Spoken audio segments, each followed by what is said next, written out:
Download aplikasi Kontan sekarang di App Store atau Play Store.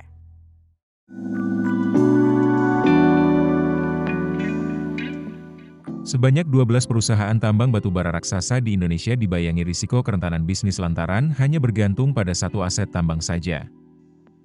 Apalagi kini marin penjualan batubara cukup tertekan dengan harga yang kian melandai, ditambah kebijakan transisi dan hilirisasi yang membutuhkan biaya besar.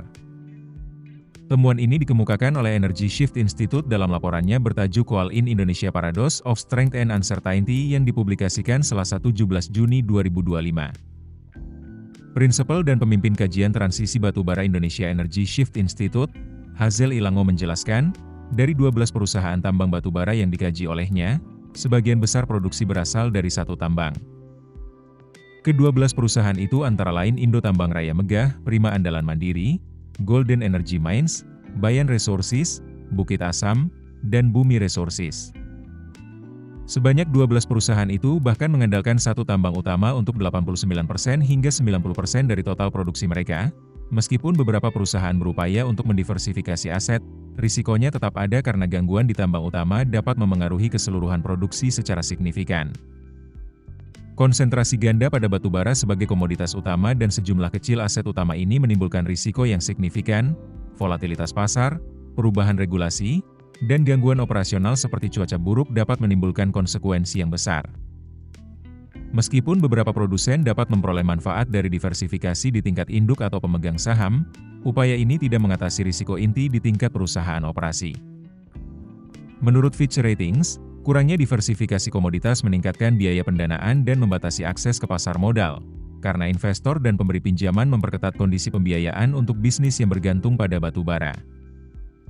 Kegagalan untuk melakukan diversifikasi menyebabkan pendapatan yang lebih fluktuatif dan keuangan yang kurang fleksibel. Ketahanan jangka panjang dapat terganggu.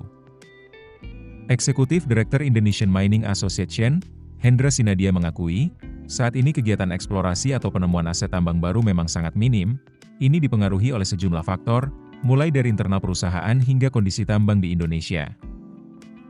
Dari sisi internal perusahaan, aktivitas eksplorasi untuk menemukan cadangan baru memang tidak masif dilakukan perusahaan tambang Indonesia karena mempertimbangkan finansial yang kian ketat.